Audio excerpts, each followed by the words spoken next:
held on the 47th anniversary of Martin Luther King Jr.'s I Have a Dream speech. Beck called that timing a coincidence. He and Palin praised King. We feel the spirit of Dr. Martin Luther King Jr. But civil rights activist Reverend Al Sharpton led a smaller, competing rally. They want to disgrace this day, and we're not giving them this day. This is our day, and we ain't giving it away. The context is full of tension. Beck also said his rally would reclaim the civil rights movement.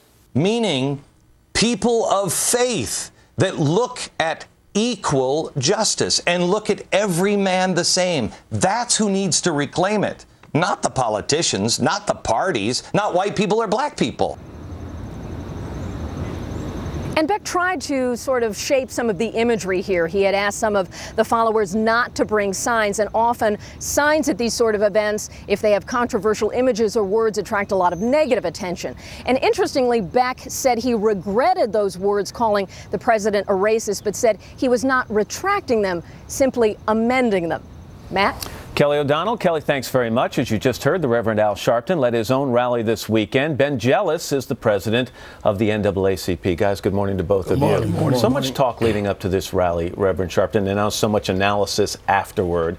People worried about the timing, the date, the location, the 47th anniversary of Dr. King's speech, thinking it was some kind of political rally masquerading as a nonpartisan rally for patriotism and responsibility.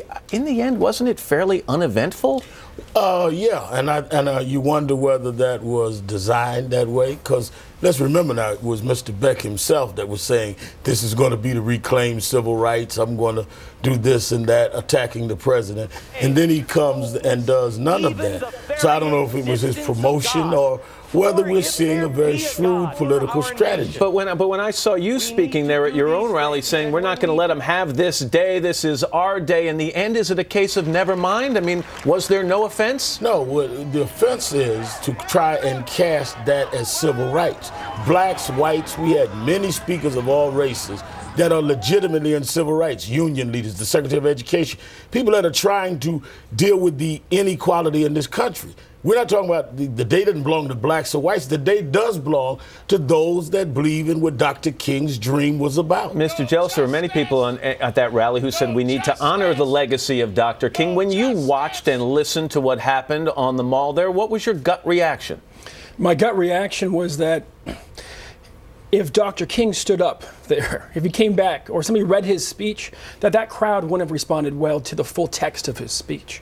You know, we are here to finish Dr. King's last campaign, the poor people's campaign, to make sure that all people in this country can find a good job, all kids can go to a great school. And Mr. Beck, that's not what he talks about, and that doesn't seem to be what he actually wants. Here's from an op-ed in the New York Times this morning. One could also call the day a strange, unlooked-for fulfillment of King's prophecies. 47 years after the I Have a Dream speech, here were tens of thousands of white conservatives roaring their approval of its author. But not applauding the content, because it was never discussed, because in the speech, Dr. King addressed unemployment and the plight of the poor, police brutality. And when we have an America where we can applaud where everyone is treated the same, that is the fulfillment of Dr. King. It seems like you guys are saying without saying that you're looking at what happened and you're looking at Glenn Beck as somewhat of a wolf in sheep's clothing. No, I think it's a political strategy, possibly. I think every time we see the right wing, when we get an election, they bring out God and country. Jerry Falwell did it one era. We had to deal with it with same-sex marriage with George Bush. So I think now we see Barry Goldwater did in Dr. King's day. Now I think Mr. Beck has started what we're seeing in the midterm, that they're going to, again, try to use religion rather than really deal with the real issues. I'm a minister. I want us to turn to God, but I want us to turn to God in a fair and equal way. Is perhaps the most disappointing thing, Mr. Jealous, that we have two rallies, same city, same day, and one is predominantly white and the other is predominantly African American? Would that not disappoint Dr. King? You know, we're on October 2nd, we'll have a rally called One Nation. It'll be a large rally. It'll be there at the Lincoln, and you'll see people of all faiths coming. We have 3,000 buses confirmed right now, and you can look at who's going to be driving those buses, and you will see Dr. King's dream made manifest.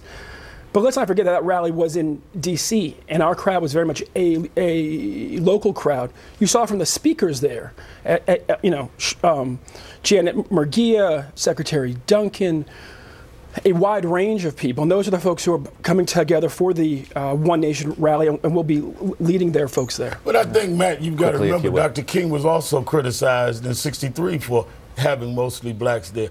We're trying to transform the country to make it one. The difference between Al Roker and an Al Sharpton, he gives the climate. I try to help change the climate.